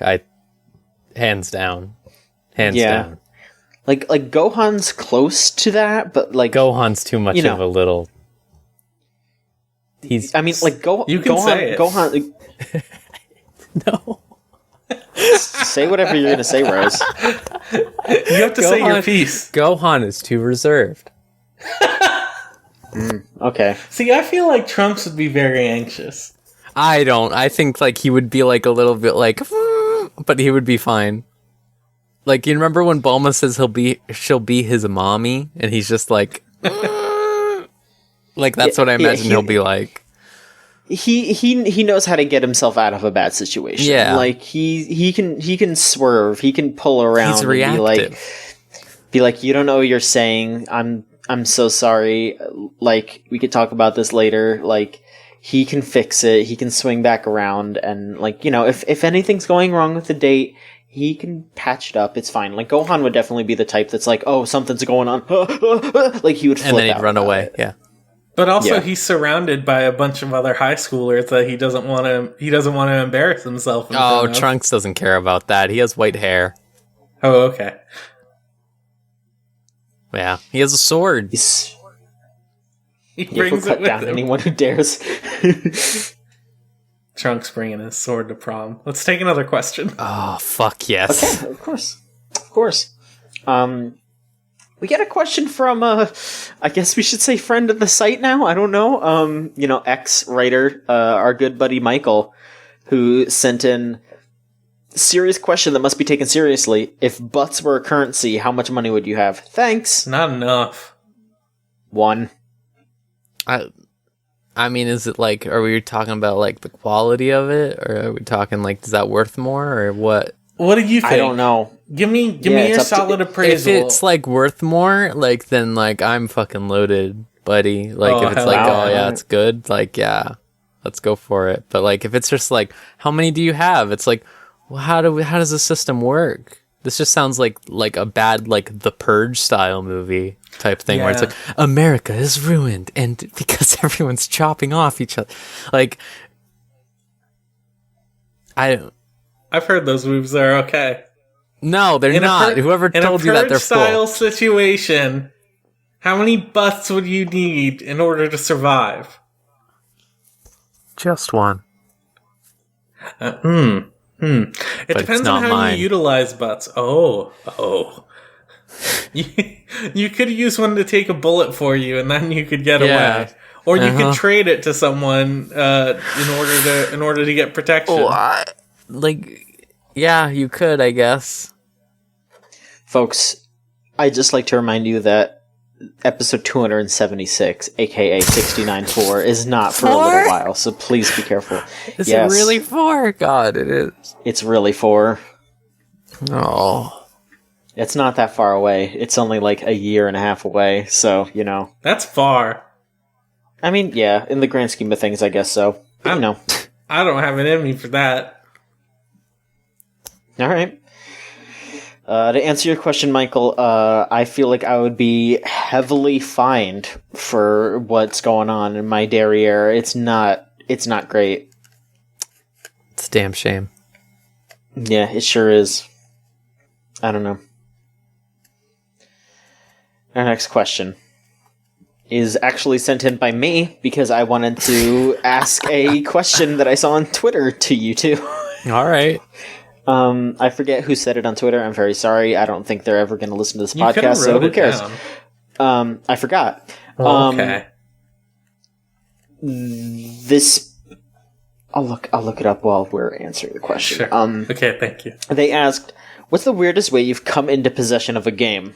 Like, you know, finding it, figuring out what the hell, you know, what was the weirdest way you have gotten into possession of a game? So, I worked at a library for a while, and we had a library lost and found, and sitting in it was a copy of Dark Messiah of Might and Magic. Oh, fuck. Uh-huh. So, I was just like, I asked one of the librarians, like, hey, this has been here for a bit. Do you mind if I just take it? And they were like, no, we should just, like, leave it there, make sure, like, you know, someone doesn't come back and claim it. And then I worked at that library for like 2 years. And nobody claimed this copy of Dark Messiah of Might and Magic, so I just slipped it out. And I remember when I brought it home, this is something I kind of deeply regret, honestly. I was like, Skyrim had just come out, so like everyone was like, oh yeah, all my friends are coming home with their games, and they're all gonna play Skyrim together. And I was like, haha, time for me to play Skyrim. And then I put in Dark Messiah of Might and Magic. And then as like a joke, and only played it for like 5 minutes instead of playing Skyrim. Even though that would have been a better experience if I just kept playing that. That's incredibly fucked up. It's my dark twisted fantasy is that I kept playing Dark Messiah of Might and Magic instead of Skyrim. Rose, before you go, I will fill in, this was originally posted by Twitter user at Sasuriger. Okay. So thank you for this inspiration, I guess. Rose, you may go ahead now. I have 2. One is that my friend stole 3 Final Fantasy games from a library. A lot of library games going on. And okay. I was like, do you even like Final Fantasy? And she was like, no. And I was like, okay, I'm just going to return these. Because I liked that library. And I returned them, and they were like, you can just have Final Fantasy 9. And I was like, oh, sick. So that's why I have my copy of Final Fantasy 9. That's good. All right. The second one. They gave you the best one. Yeah, they gave me the best one. The other ones were 8, and then the whatever the fucking 2, the one that has 2 on it on the PS1.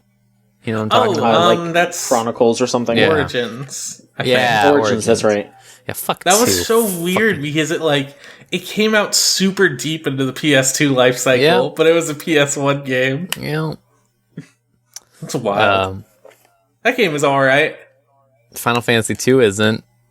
Well, I played that version of Final Fantasy 1 for a while, and I really enjoyed it. 1 is always pretty good in most forms, but 2 is... Two's a mess. 2's... I appreciated what they were going for with, hey, if you keep walking, you're going to run into an enemy that's way too hard. And then I did that like 3 times, and I never wanted to play it again. Yeah, I like how you level up randomly. It's fun. It's great. Gosh.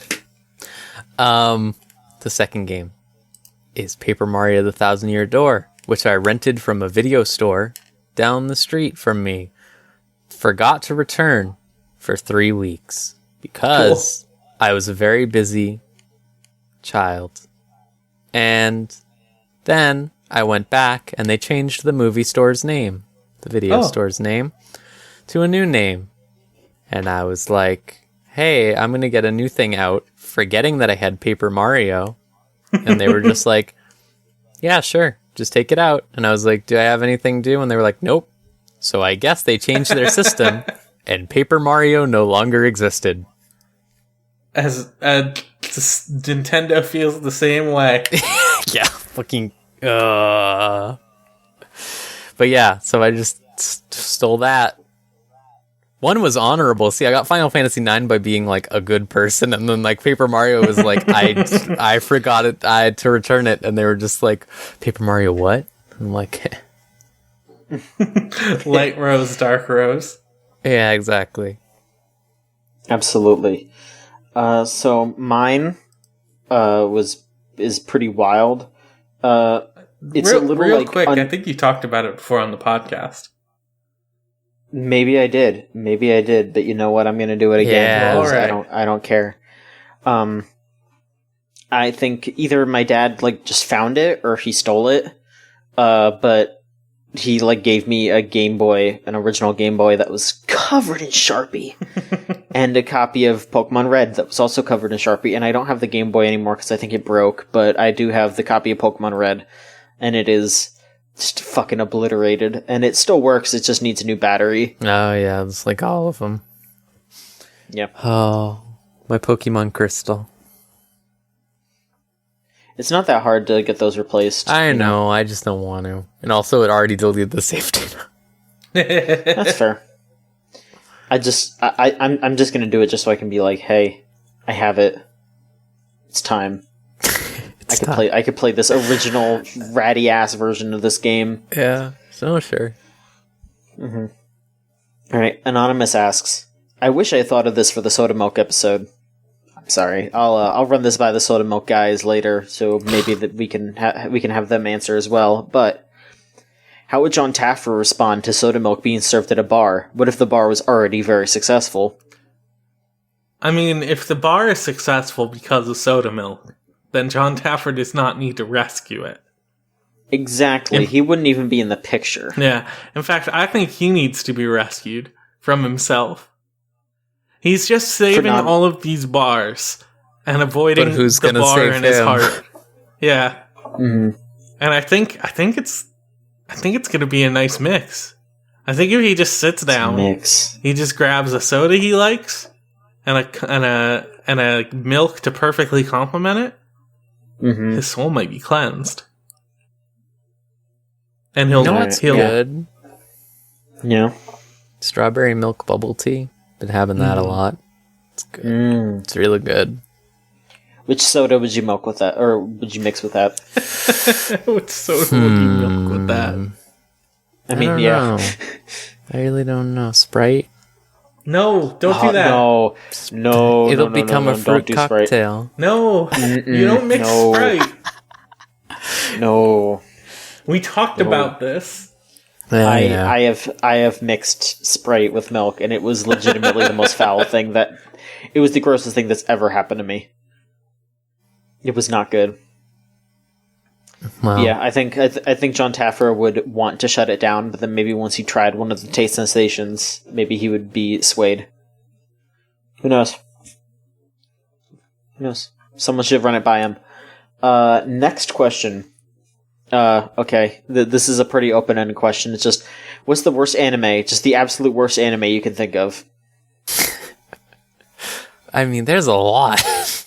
Yeah, there's a lot of shit anime. If it's like one we've seen, I really don't like Eden to the East, I think it is. Really? Mm-hmm. No, I really don't like it. I have a wall scroll of Eden to the East. I know you do, and I'm sorry for saying this. I like it. It's just like the first 2 episodes. It's been a while since I watched it. Okay, well, listen to this. The first 3 episodes are dick jokes. Yeah. The entire thing. And, like, nothing happens, and then, like, it just sort of, like, escalates, and I'm like, what's happening? And then it just goes, it's over. And I go, okay. Maybe I'll rewatch it and not feel as positively as I did when I won that Eden of the East wall scroll at a Yu-Gi-Oh! Tournament. And you were like, hell yeah. No, see, I only have good wall stuff like Devil May Cry 3, Madoka, Megumin, Explosion, Kill la Kill, mm-hmm. Hosky no Kuni. Are you done? Yeah, that's all I have. Okay. I don't... Yeah, again, if we're just going to talk about stuff that we actually watched, I'm, like, looking at my anime list right now, and I don't really have things that I, like, oh my god, I fucking hated it, but there's stuff on here that I, like, didn't like, that I feel like would be controversial, I guess. Oh, yeah? Lay it on me, John. Yeah. Alright, so, I mean, this is probably the least controversial one, but I was so fucking tired that, like, week that everyone was obsessed with that Porter Robinson music video. Oh my god. It wasn't anything that special. I thought it was just a whatever. So I think here's where we get controversial. I really didn't like Inferno Cop. What? I didn't like it. Oh, I understand. It's okay. I like got what it was going for. I just thought that like the pacing and like, I mean, I know it's like a fucking like 2 minutes each episode and all that shit, whatever it was. I just thought I just didn't really like how the jokes were paced, and I don't know, like there's some bits that I thought were really, really funny, but I thought overall it was just like, yeah, I get it. It's just like, bam, bam, bam, yeah, like that. I don't know. Lulaco's better. Yeah, I didn't finish Lulaco. I watched like 3 episodes of it, and I was just like, I don't know. It's the same thing, so if one didn't resonate with you, the other one probably won't. Yeah. On a similar note, I did like Kill la Kill on the whole, but that like OVA last episode thing, that sucked, didn't it? You're asking the wrong person. Yeah. I thought it was stupid. No, it's not great. I mean, I don't have a very bright opinion on the series as a whole. I mean, you know this. I'm very like, I just Ryuko Matoi. Yeah, I know. I know your type. Red and black. Yeah. I mean, I was like, when they announced, oh, we're gonna do like an OVA thing, I was so ready for them to do like something goofy. Like I wanted to just see because that was why I really liked that show, was the character interaction. Like the character interaction was so good in that show. All the characters are really good except for one. Yeah, I mean, you know, that's how it goes. But like my 2 favorite episodes of that show are the episode where Ryuko's late to class. Yep. Yeah, that one's really good. And then the episode with Gamagori learning how to drive. I thought that was a really good one. That one's good too. The one that the school one is really good because that's episode 4, and it's like that's the thing that fucking the director of Kill la Kill and Gurren Lagann does now with every series is he makes episode 4 really stupid because everyone got really mad the one time in Gurren Lagann episode 4 he let a friend do the animation. And, like, everyone was like, oh, the animation's so bad. So that's why in that episode, Ryuko just looks really stupid, like, 90% of the time. Because he was just like, this is fucking, go ahead. It's episode 4, fuckers. It's good. It's pretty good. So, I don't remember what exactly prompted this in me, but I remember a very long time ago when I was very internet nubile, in a way. Do you remember that meme? The caramel dancing. Yes. I watched not the anime that it was from, but the anime. It was originally from a visual novel, and I watched the anime based off that visual novel.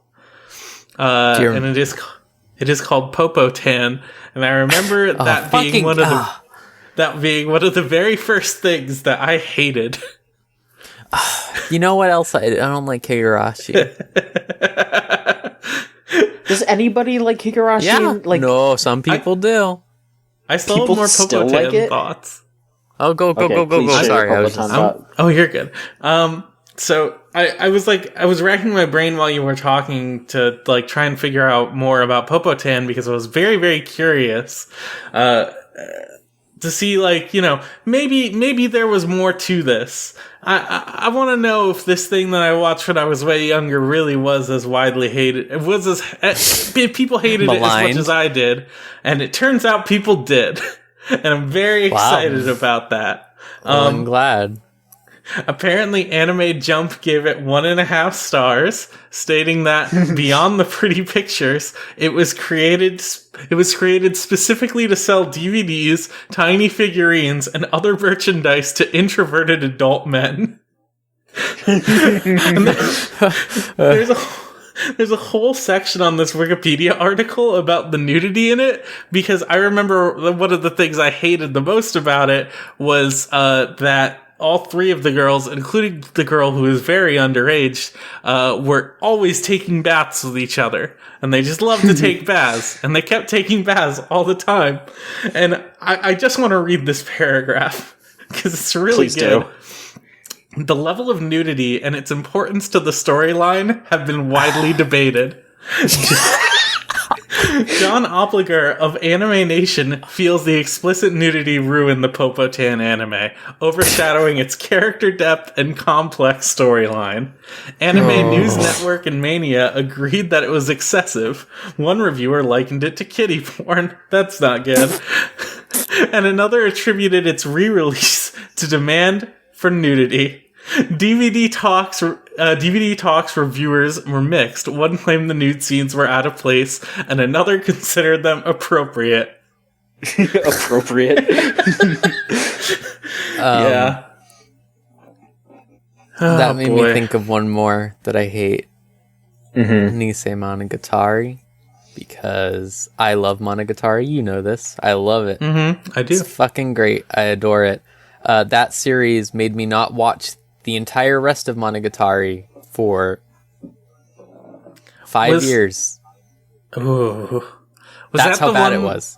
Was that the one with the brushing the sister's teeth scene? Yeah, but there's nothing wrong with that, Scott, actually. It's weird that you would bring that up, and I think some people can be into... No, I'm just kidding. It's really bad. But no, like that, I hate Nisei Monogatari. The only good thing about Nisei Monogatari is Kaiki, who I love. But it's like, and it's the worst part too, because you have to watch it for anything to make sense in the later stuff, like to get that knowledge and stuff like that. But it's so fucking bad. It's so fucking bad. The whole thing is stupid. It's all just like incest jokes, and it's gross. Yeah, it's fucking terrible. And it's like the weird like hypersexualization for no reason. Like that series is, that series is always horny. It's always horny, but it's like this is like a bar above all of that. Like there's scenes where it's just like the sister will be talking and it's just her feet. It's just her feet they're showing, like almost taking up the entire screen. And you're like, what is happening here? What is going on? What is this? And then it's like, that whole thing sucks. Fucking, like, the moral at the end of the story is like, your sister might be a demon. And it's like, is she a bad demon? And they're like, no, but isn't it fucked up to learn that? And then he's like, no. And she's like, well, I think it is. And it's like, okay? Oh, is this going to change anything? And she's like, no, just, giving you that information. It's like, okay? It's fucking dumb. bad. And then Monogatari season 2 is like one of the best anime series ever made. This is so good. It's best. And then it's like, what the fuck? It's wild. It took me 5 years to watch Nisei Monogatari. 5 years. It's only fucking 10 episodes long. And I was just like, I watched the first episode and it was like, oh, this is great. And it was like the second episode, like, oh, they got to the toothbrush and I was turning this off for 4 years. Anyways, yeah. It's fucked up. That's where I stand. I think that's my most hated one because it made me not want to watch Monogatari, which I love forever now. Mm-hmm. All right, we have 2 more questions here, folks. Anonymous asks, is Urien from Street Fighter a diaper boy? Yeah. Yeah, okay. This question says excluding his dapper business suit uniform, but I think that it he also includes it. Yeah, he absolutely is diaping. Yeah.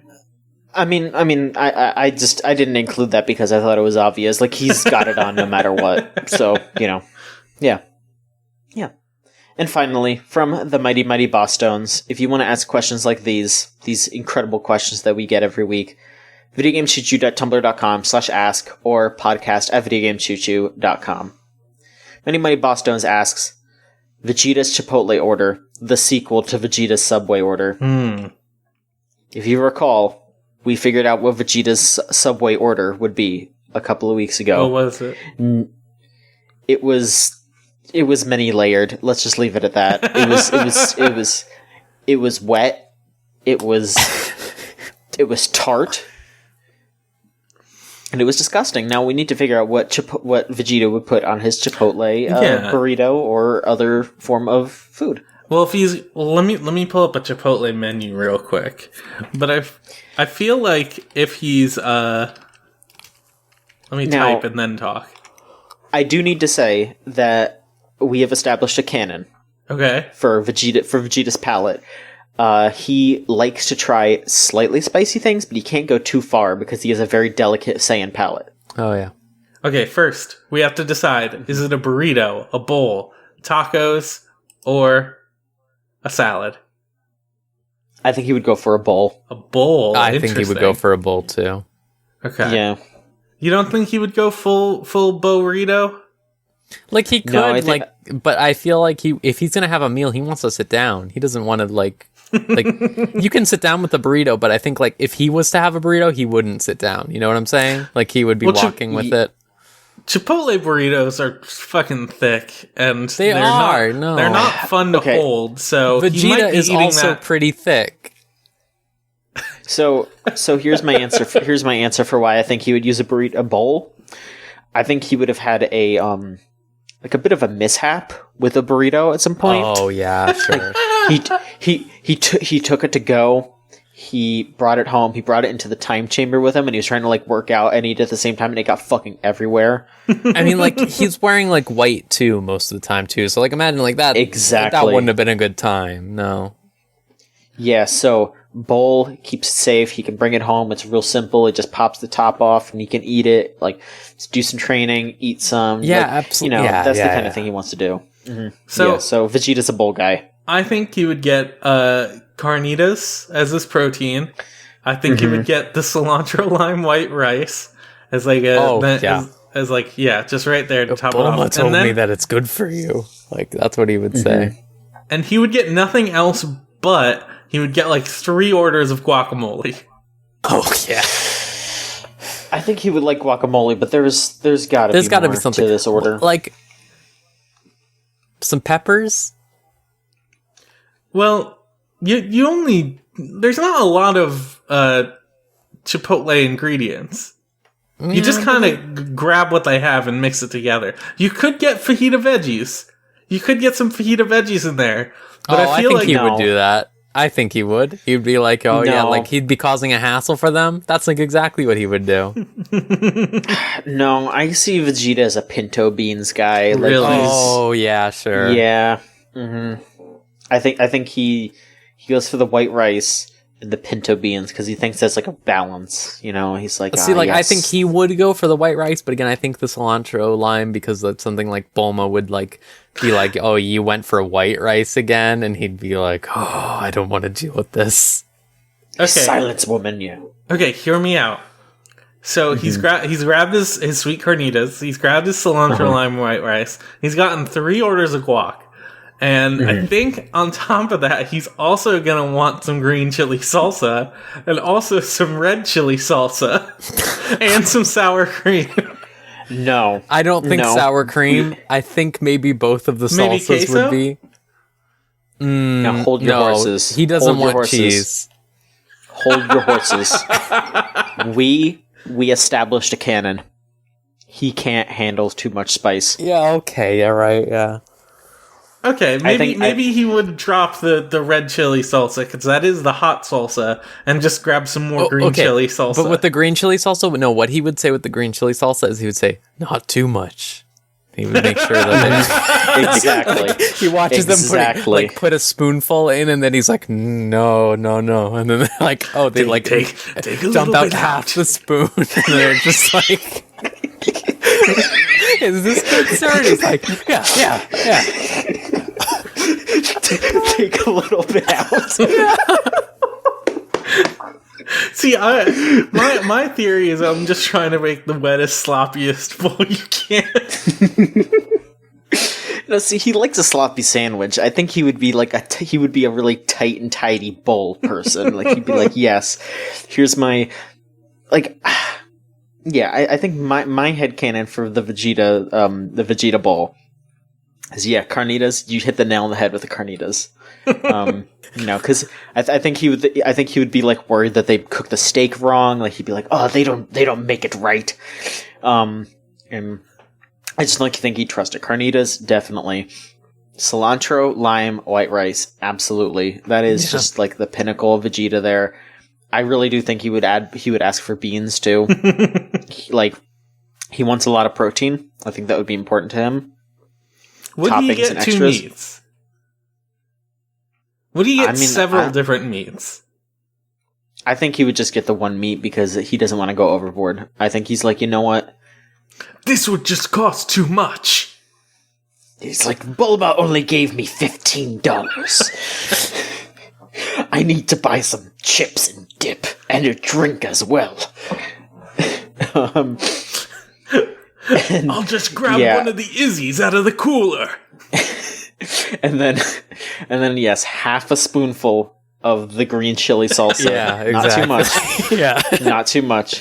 Just every time I'm just imagining like they're literally describing this, he's like, take a little out, like every time. Like that's exactly what I imagine. Sir, we get. I need you to reach that spoon back into the bowl and extract half a spoon of the green chili salsa. Do it, or I will raise this to the ground.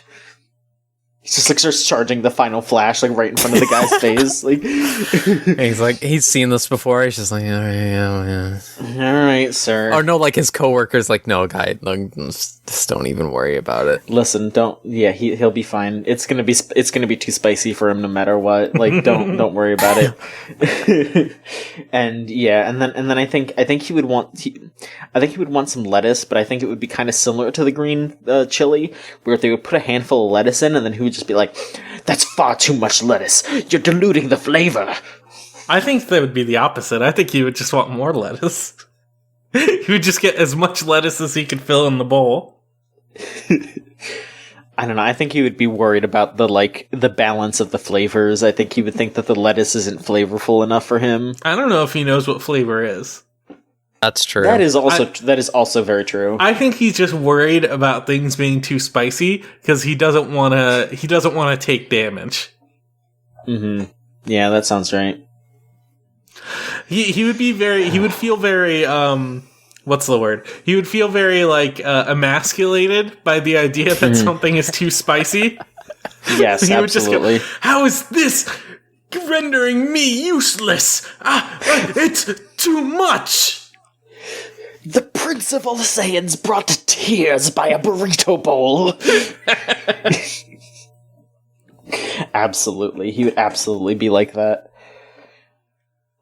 Alright, well, there you go. That's the official Vegeta. That's the official Vegeta burrito Funimation bowl. licensed. Do you think he would go into the hyperbolic time chamber to order Chipotle, the spiciest chili they have, for 10 years until he finally builds up a tolerance? I think he would try, but after 3 days, he would be like, nah, I can't do it.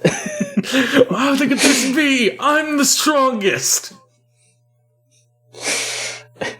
He'd come out and he'd start talking about it, and Goku would be like, well, it's alright, Vegeta. I usually have to only get a spoonful of the green chili, and Vegeta's like, you get a full spoonful, Kakarot. It's okay, we don't have to go to Chipotle, we can go to El Pollo Loco. There's a Del Taco down the road. Vegeta, are you a Taco Bell boy? Oh, man. Is he a Taco Bell boy? I think he might be. Goku is. Goku loves brands. Yeah, absolutely. I was going to say that. Goku would be like, let's go to McDonald's, please. Oh boy, can't wait to get the new honey glazed tenders at McDonald's. Yeah. Exactly. Okay, alright. We need to accept something together. Goku definitely does food reviews on YouTube. Yeah, no, totally. Does he sit in his car and do them? He sits in his car. Okay, so imagine the opening to Dragon Ball Super where he's driving the tractor, and instead of him being like, I'm so bored, I want to fight, he's just like, I need to go home and make a food review. I shouldn't be doing this. No, he does it in the parking lot. He's just review bra. Oh my god. He does it sitting in his tractor. Yeah, hi everybody, it's me, Goku, and here's another food review. Oh my god. Piccolo told me about this new offer at the McDonald's. Oh, Jesus. God, I'm just imagining, Goku, I know that you have your YouTube channel, and I was passing by the McDonald's and I saw that there's a new item available for purchase. So there's a well, technically it's a couple different accounts, but there's a fanfiction.net account I like called Derek Sayin, where it's just it's this. I have a friend, my friend writes it, and he does these great stories about how Goku is just friends with people from the Avengers and Limp Bizkit and pro wrestlers. I mean, that's just the truth. That's what that is true. And they're all really funny, and I think I'm gonna float this idea of him being a food reviewer by him. I mean, I think you should just write it yourself. No. I don't want to step on his toes. Should write it. One of our listeners should write it. That's my opinion. I think Derek Sayin would have a great handle on how Goku would review food. You know what? I'm gonna posit the challenge then. Derek Sayin can do whatever the fuck he wants, but I think our listeners should give it a shot too. That's my take. Here's the Chooch fanfic challenge. Yeah. You won't get any prizes though because I don't have any money. So just do it for fun if you want to. I bet. What do I have in my Steam inventory? I don't have anything in my Steam inventory. I have copies of Super Monday Night Combat, and that game doesn't exist anymore. I have my weed emote, but I don't want to send that to anyone. Yeah, I don't have anything that I want to give to anybody. Alright, well, we'll figure it out. How about we figure it out between now and next week? How about that? Okay. And if we can't find a prize, then hey, you just don't get a prize, and and that's it. You get the satisfaction of knowing you did a great job. Yeah, I'll read it on the show next week. There you go. Oh, that's good. The prize. Fuck. All right, and that'll do it for this week's episode of the show. I would like to thank you two, fine folks, for being on the show this week. Hey, thank you. Hey, maybe listen to the comedy wrestling podcast, Wrestle on Air, where we this latest episode we ran down the menu at All In Starcast because they have their own custom menu and it's very depressing. Mm-hmm. Well, thank you very much for that. Rose, do you have anything that you want to plug? John, we need to make a podcast about anime soon. Please. Yes, we do. Yes, we do. We need to do that so I can plug it. All right. I would like to plug something a bit different. Now, before we used to plug Melt Channel for the use of our theme song Crush off the album Magic is Real.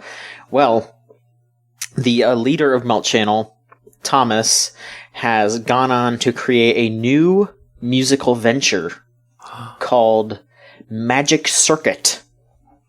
And their first album is going to be launching September 14th, I want to say. Yes, September 14th. And they put out the first single from that album, Nectar. He worked with... It was engineered by Luke from Anamanaguchi, and there are vocals from internet sensation Nyanners, if you're familiar with her. Mm-hmm. So they all work together to put out a song, and it's this really nice EDM beat. So if you're interested in that kind of music, I don't have like a link on me that I can say on the podcast, but I'm sure I can get one once I talk to Thomas again and get some information. So that's basically what I'm going to be plugging from now on. Instead of Melt Channel, it's going to be Magic Circuit. So if you're interested in kind of EDM-y beats, check out Magic Circuit. Look up Nectar by Magic Circuit on YouTube to listen to their first song. And the whole album will be out in, I guess, about 2 weeks. So check that out. And of course, if you still like Melt Channel stuff, their other albums are still available at meltchannel.bandcamp.com. If you want to follow us on Twitter, it is at VGCC. Our Tumblr is at videogamechoochoo.tumblr.com. And our Discord server, which you get to hang out with us all the time, is if you go onto your web browser and type in thegamezone.zone, and it'll give you an invite to our little Discord server. And that's about it, I guess. We'll see you next week with another episode of the Video Game Choo Choo podcast. So long.